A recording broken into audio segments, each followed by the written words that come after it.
Hello, Cinefans. I'm Kendall Kruver, and this is Watching Classic Movies.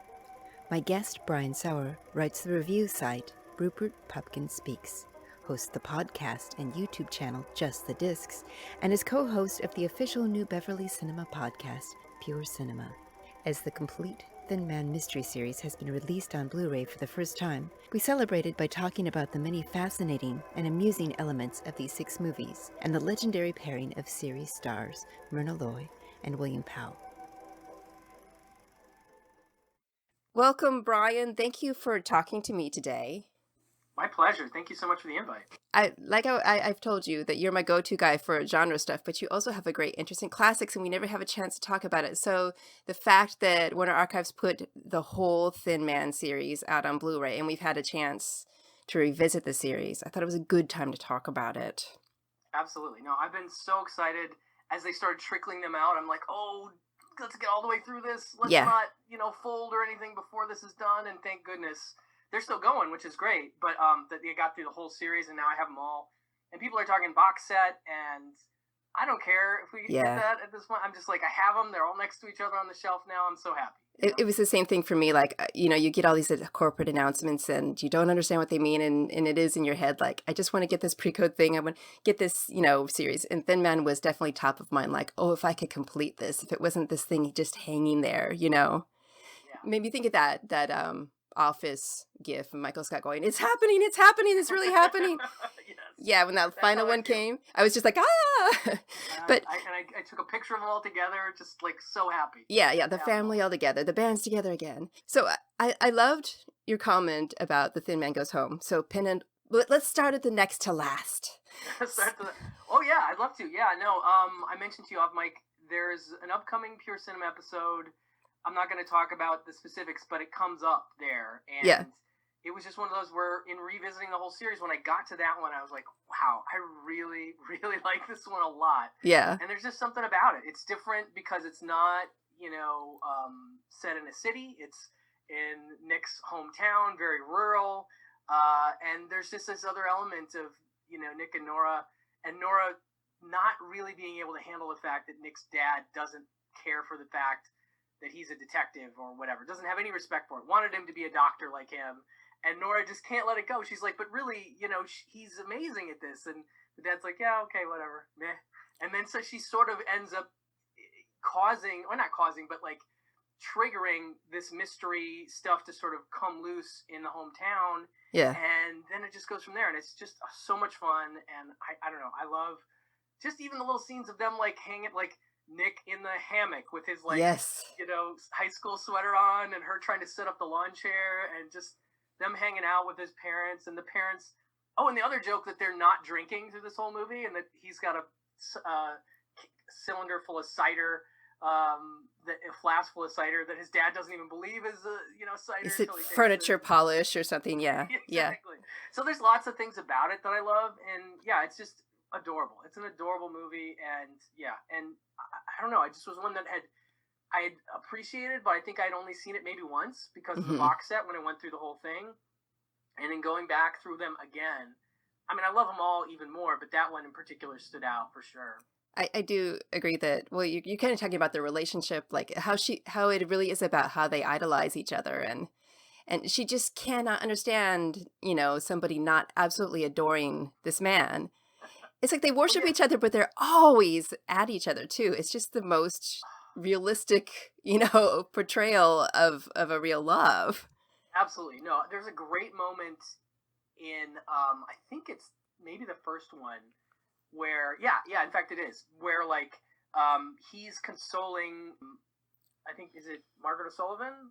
I think, like, he's hugging her. Oh, in the party scene. Yeah. He's in a room they're by themselves. He comes in, he's hugging her, and he sees Nora come into the room, and that could be a moment where they have like conflict, where she's like, hey, what's going on here, Yeah. But because they're so, you are the one for me, he just makes a face at her, and she makes a face at him, and everything's cool, and you're just like, because it's like, of course, this is nothing. There's nobody for me but you, and you know that. And the same goes for, and it's just this beautiful moment that's expressed just in facial, and I just love that. It's so It's It's awesome. it's so subtle and smooth, and they keep doing it through the whole series. Yeah, Like there, there's a scene where she's in a nightclub and men are surrounding her. And yeah. he just thinks nothing of it and just goes and says, "Why are you, out of quarantine so early, my dear?" And Oh, that's such a great bit. I love that joke. yeah, yeah, and it's just nothing. Or she'll be like, "Oh, you have a little blood on your face," meaning lipstick. Some woman kissed him. It's just, and I took that to mean that they maybe had an open marriage, but I don't so much anymore. I really do Yeah, think that they're just solid with each other, yeah. and for that reason, it's just never on their mind. It's never a possibility.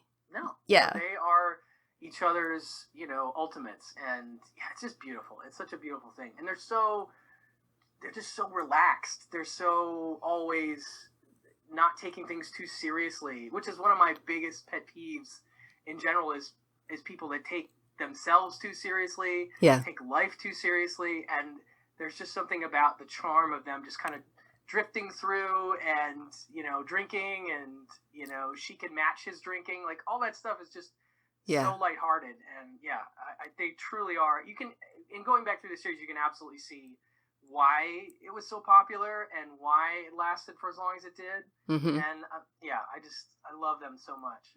And It's so adorable. one thing about the passage of time is I in thinking about it, like I kind of went through all of them and was looking at various things and putting clips together to wrap my mind around it. And one thing that I noticed was you do see them aging. Yes. It's from 1934 to 1947, and we're going from the Depression through the end of the war, and you're seeing a change in film styles with that. But it also is like people went on a journey with them, through some very intense times. So the Yeah. fact of them being so chill, of them coming into their home and there's a surprise party for them going on. And they're just not bothered. They don't worry. I No, mean, they're just, and then when they talk to somebody that doesn't know that it's their house, it's like, come in. but they don't care. They're not going to make it like everybody get out. They're not going to spoil everything. They Yeah. just are like, all right, whatever, But yeah, it's so interesting. The other thing I noticed about the aging, well, one, I didn't realize how disparate their ages were. I think he was born in 1892. She's born in 1905. So they're like, what, 13 years apart? Okay, I didn't know that, but that makes But sense. you wouldn't be able to tell because they really feel of about the same. Maybe she feels a little bit younger. Yeah. But they fit so perfectly that it never even occurred to me. But I did notice between the Thin Man Goes Home and I think Song of, the last one, I felt like I saw the aging the most weirdly between those two films, especially in William Powell, who's now in his, I think, 50s. He looks more like a grandfather in that one. Myrna always just looks incredible, so there's no real anything with her. But I did notice like just the slightest bit of aging between those last two for some reason, and it was only 3 years, I think, between the last two in terms of the separation. Yeah, it was like 45 to 47, so it really isn't that long. No. And I think that he was having some trouble. I can't remember what it was. It's possible. But she didn't want to do it, and you can tell. Yeah. Yeah. No, that's true. He does seem a little bit less, just a tiny bit less Nick in that. I don't know. Yeah. He's still William Powell, so he can't help it but be charming. But yeah, I totally see what you're saying. But it did feel a little bit to me more like when I see the Marx Brothers in like Night in Casablanca, which I actually really love. But you look at them, they're like, oh boy, they're getting up there, Yeah. They're looking a little older. And I feel, it's not like you feel bad because they're obviously getting paid and they're having a good time, but you do start to go, oh man, they've really been doing this character for a long time. And Yes. Like, you could get exhausted by it. You could be exhausted by being in movies all those years too. Absolutely. And it's funny because it is like this thickness, this weariness, but they're still pampered movie stars, so they're still gorgeous and sexy. Oh, absolutely. It's just, but yeah, now that I think about it, Song of the Thin Man is where I noticed that for the first time. That like, wow, they were much younger. Especially when you can see because you have you put together this wonderful reel of the movies. It's about 40 minutes long, and it just sort of summarizes them. And going from the footage of Thin Man Goes Home right into Song, that was what really did it. It was like, oh, I've never done this. I've never put the footage so close together and seen the difference, and that really set it off for me, I think, ultimately. But it's not a bad thing. It's just something I noticed. Yeah, I think it makes me love it a little bit more that they managed to make pretty good movies this whole time. I mean, there are ones that aren't as good, but there's not one that's bad. Not at all. No, I mean, I really could watch any one of them at any time and be completely, tickled and enjoy it. And yeah, I just love not only that dynamic, but I also love that this is a stupid thing, but they're dog owners. And Yeah. I'm such a big dog person and Asta is such a big part of the whole process that I kind of adore that too. Yeah.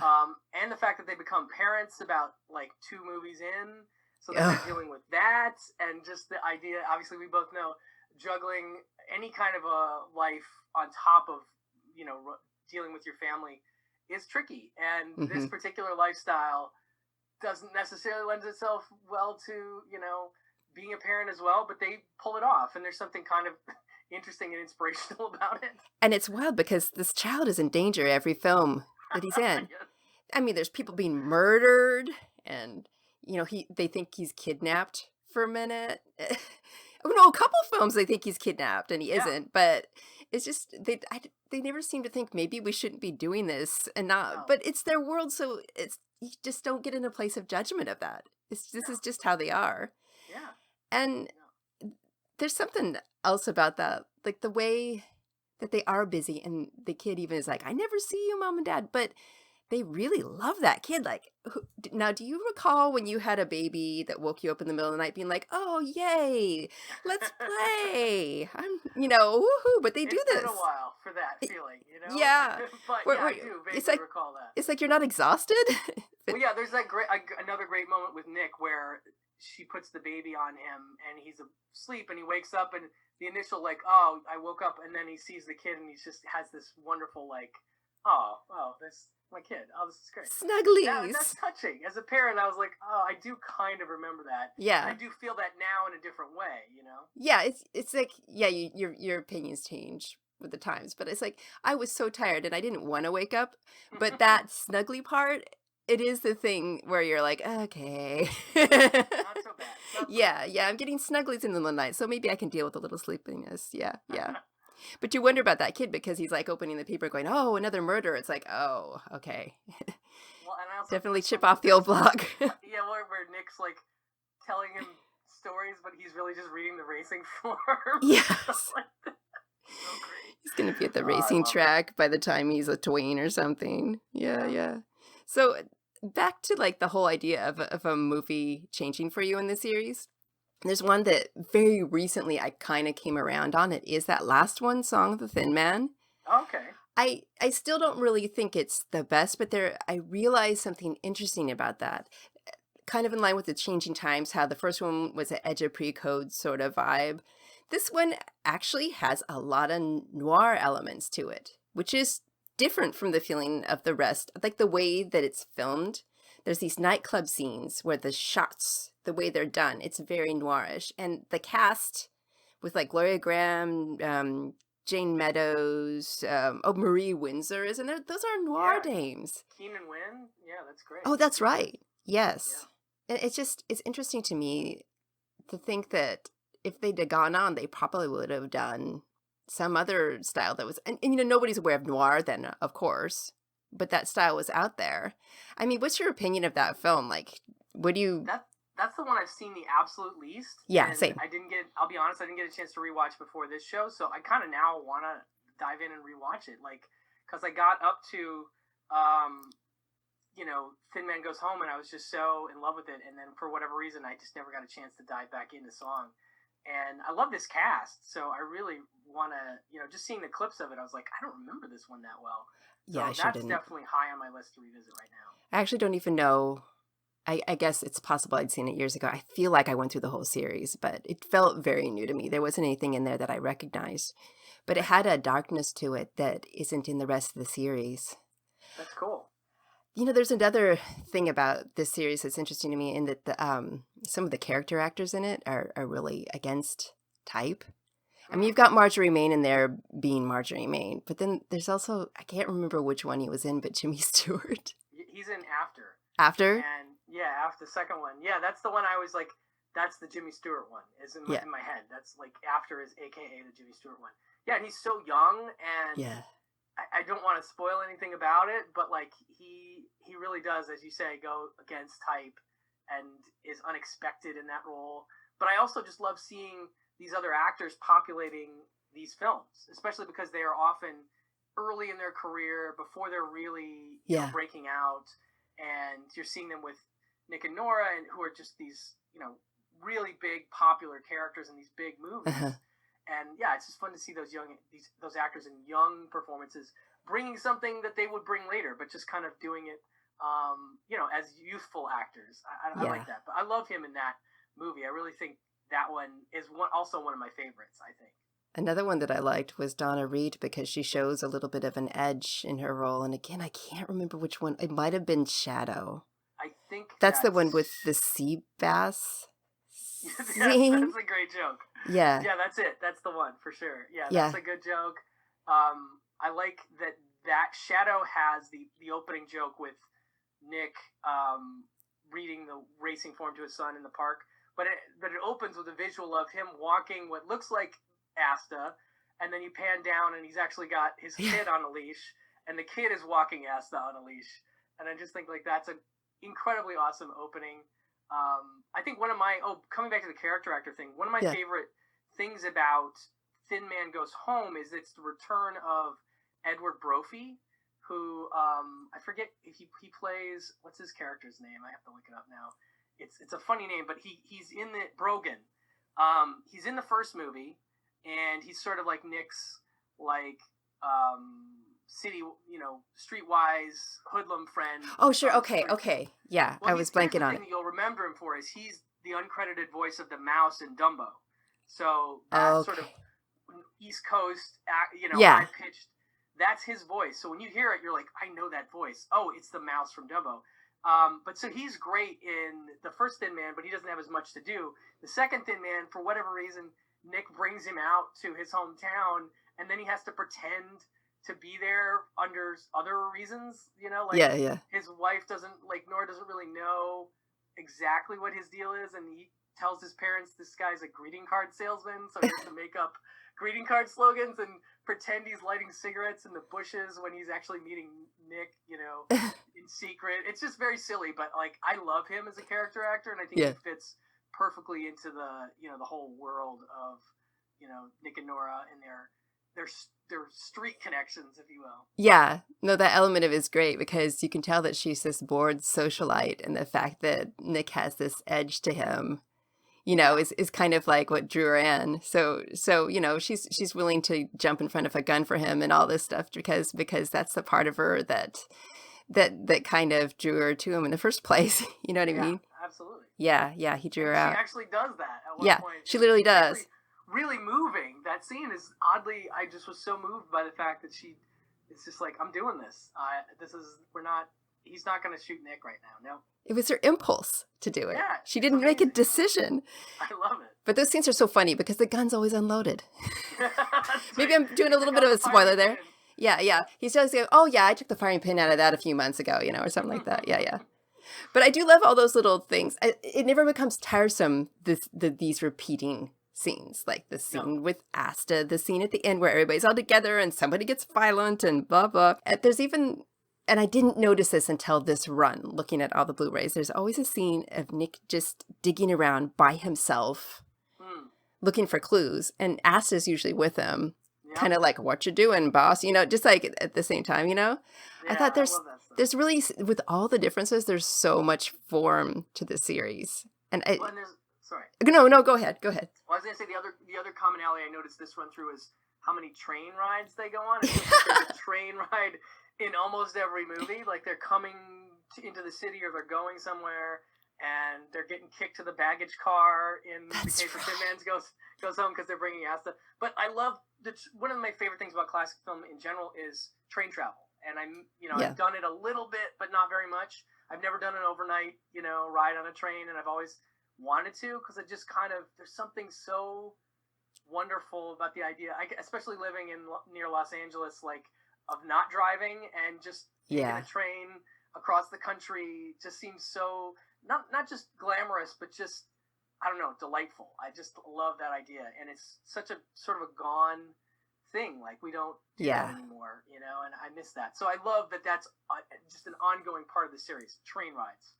And it isn't glamorous the way No, it was. I mean, doing it through Europe was actually pretty pleasant, but yeah, your sleeping compartment is not like that. I know they're so nice, Yeah. in the movies. It's like, it's fine because you're in there with a bunch of, loud college students having a blast, but it's definitely not the same thing. Definitely not. So, like, kind of back to Asta, Yes. I think that, like, I think you're right that is something that grounds them a little bit. It is silly. It is comic relief. And it is kind of just something that they're pulling from the books, But it's also something that makes them seem a little bit relatable. So it's like, yes, they're drinking all the time. They're going to all these clubs, But that ownership is more relatable than the way that they raise a kid. You know what I mean? It kind of ties it together. And it's just funny because I didn't realize that either until looking at all of it, is that, like, he's kind of this centerpiece of their domestic urges and all of that. Okay, so looking at this overall, like, what is besides Thin Man Goes Home, what is, like, the movie that you really love? I mean, is there anything that stands out for you? I mean, I think probably, like we've said, they're all kind of great. I really love them all. I think after The Thin Man, because of the Jimmy Stewart and the sort of place that one goes, I think that's my third favorite. That's third, I guess, because the first one is just amazing. Like, the setup of these characters and having, Maureen O'Sullivan and I feel like there's a couple others in there. Maybe I'm missing somebody. I'm just looking over the cast of the first one again, but there's a couple others. But Maureen O'Sullivan is a favorite for me. And she's obviously a touchstone to other big franchises, the Tarzan movies, and she's done tons of stuff that I recognize her from. So again, to see her, like, she's not a character actor, she's a star. Mm-hmm. And so, like, to see another star in that one, it just feels a little bit more impactful. And because it's the first one, and feeling like I know these are they all based on different books, or are they just based on the characters? That's the part I kind of forget. Okay, so the first one is based on one of his last books. Yeah. On Hammett's last books. And then he did two stories. This is actually available I did an audio book of it. So there's these two stories that he made for the screen. So they're his stories, but it was kind of, he made it for them particularly. Then after that, it was something else. Got it. Okay. I think he was... After The Thin Man is probably one of those stories, Let's right? see. So it's The Thin Man, After the Thin Man, and Another Thin Man are all Hammett stories. The first one based on the novel, and then the other two are stories that he wrote. Oh, that's so cool. That's interesting. Well, and I love that then Thin Man Goes Home, which is not based on his story. I still love that. But yeah, After the Thin Man, I think for me, the first two are just like a 1-2 punch. I really feel like they do a great job. And then, of course, at the end after you get the reveal of the baby, she's knitting like a sock, and there's just a great, for a sleuth, sort of took him long enough kind of scenario. But he's so clueless.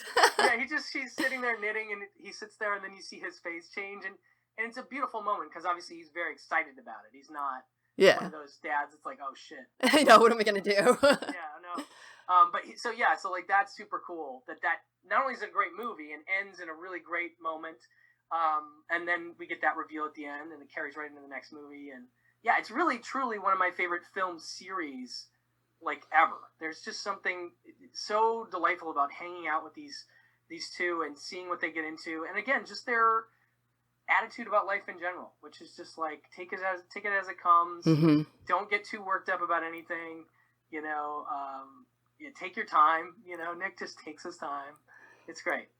What's interesting to me is how it's really rather singular. I'm trying to think of another series or partnership that even touches on this. I feel like maybe Carole Lombard could have been a part of a partnership like that. Like, she had the proper attitude, but thinking about pairings, like, who would I cast? Who would I dream cast? I really can't think of anything else that would work. And I mean, even these two, I mean, I guess it has a lot to do with the actors because, it's well written, but like, reading the book, it is a really different vibe from the movie. And part of that is them building up the characters, but it's also just those two together because they did so many other films after the Thin Man series. They did like 14 movies in was total it 14? Together. I thought that was, I just looked it up today, and I think they did 14 together. And this is 6 of them, so they have 8 other movies.